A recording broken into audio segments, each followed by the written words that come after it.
Você já percebeu como muitas pessoas contam versões mais bonitas da própria infância? Pequenas melhorias aqui, um detalhe inventado ali. Mas e se eu te disser que alguns dos ditadores mais perigosos da história levaram essa ideia a um extremo tão absurdo que reescreveram totalmente suas próprias origens? Não para parecerem melhores, mas para justificar poder, violência e até divindade. No vídeo de hoje, você vai conhecer 5 histórias reais de líderes que decidiram manipular a própria biografia para controlar milhões de pessoas. Narrativa ou falsa aos mitos cuidadosamente fabricados. E mentiras tão profundas que durante anos foram tratadas como verdades absolutas. Prepare-se, porque a partir de agora, você vai enxergar o poder da propaganda de um jeito que talvez nunca tenha imaginado. A primeira história nos leva à Guiné Equatorial, onde Francisco Macias Nguema tentou transformar sua vida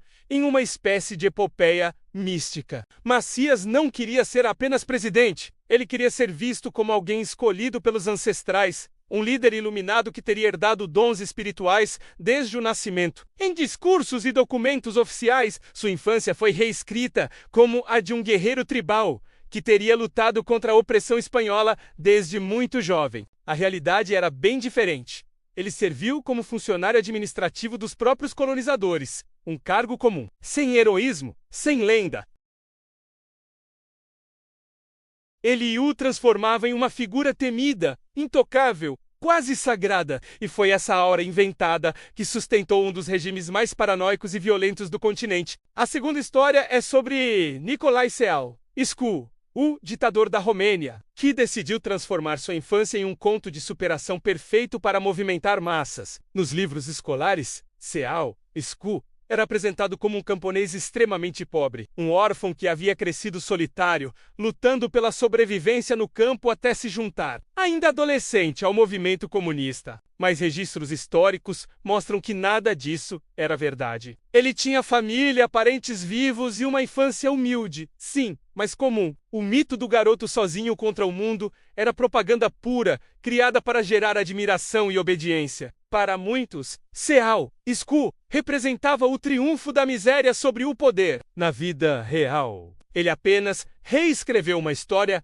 que nunca viveu. A terceira história envolve Idi Amin, o ditador de Uganda. Amin gostava de se apresentar como um herói de guerra, um soldado lendário que teria lutado heroicamente na Birmânia durante a Segunda Guerra Mundial. Era um mito repetido pelos jornais do país, pelos discursos oficiais e até pelos livros escolares. Mas documentos militares britânicos dizem outra coisa. Amin serviu principalmente como cozinheiro, carregador e assistente, tarefas essenciais, mas muito longe do papel de guerreiro. Ainda assim, a mentira funcionou. Ela dava força à imagem de homem forte, um gigante implacável. E isso ajudou a esconder, por anos, um dos regimes mais violentos e imprevisíveis da África moderna. A quarta história é sobre Muammar Gaddafi, da Líbia, e talvez seja a mais teatral de todas. Gaddafi se apresentava como um humilde pastor beduíno, criado nas areias do deserto, vivendo sem eletricidade, sem conforto, sem educação. Menos apenas um menino pobre guiado pelos instintos e pelo orgulho do próprio povo. Era uma narrativa linda e completamente inventada. Ele estudou em escolas religiosas, passou por academia militar e chegou até a receber treinamento no Reino Unido.